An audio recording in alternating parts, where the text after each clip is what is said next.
2 ঘন্টা আগেই ওষুধ খেয়েছেন, কিন্তু তিনি ভুলে যাচ্ছেন যে আসলে তিনি ওষুধ খেয়েছেন কিনা। তিনি নিজের পায়ের উপরে ভর দিয়ে দাঁড়াতে পারছেন না। সরকারের পক্ষ থেকে বলা হয়েছিল নুরুল হক নূরকে উন্নত চিকিৎসার জন্য দেশের বাইরে পাঠানো হবে। কাশির সাথে তার ব্লিডিং হচ্ছে। এর আগে আমরা আপনাদেরকে জানিয়েছিলাম যে তার নাক দিয়ে ব্লিডিং হচ্ছে।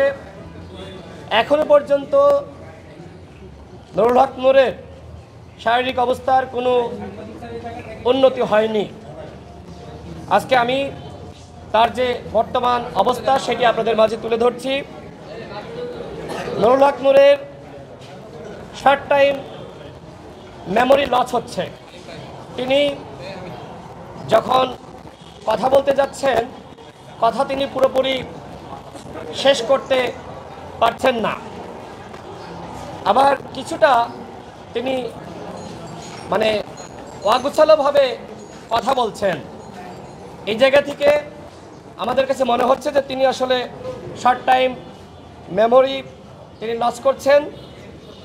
যেমন তিনি 2 ঘন্টা আগেই ওষুধ খেয়েছেন, কিন্তু তিনি ভুলে যাচ্ছেন যে আসলে তিনি ওষুধ খেয়েছেন কিনা। এবং নুরুল হক নূর যখন ওয়াশরুমে যাচ্ছেন বা ঘুম থেকে উঠে তিনি নাস্তা করবেন, নাস্তা বলতে তাকে তো আসলে শক্ত খাবার খাওয়ানো যাচ্ছে না, তরল খাবার।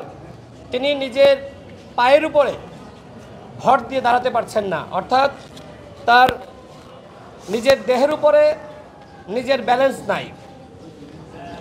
এখনো পর্যন্ত তার চোয়ালের হাড় ভাঙ্গা, নাকের হাড় এখনো পর্যন্ত ভাঙ্গা, যে কারণে তার সর্দি এটার পরিমাণ খুব বেড়ে গিয়েছে।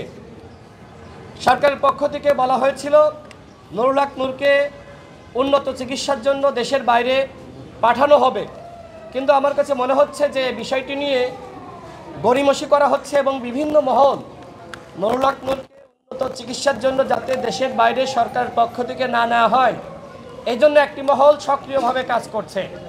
তারা চায় না নুরুল হক নূর সুস্থ স্বাভাবিক জীবনে ফিরে আসুক।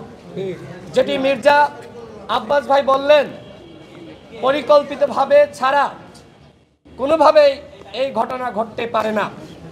তিনি নিজেই তো আপনাদের সামনে বর্ণনা করলেন যে তিনি নুরুল হক নূরকে কী অবস্থায় আসলে দেখে আসলেন। নুরুল হক নূরের অবস্থা এখনো পর্যন্ত আশঙ্কামুক্ত নয়।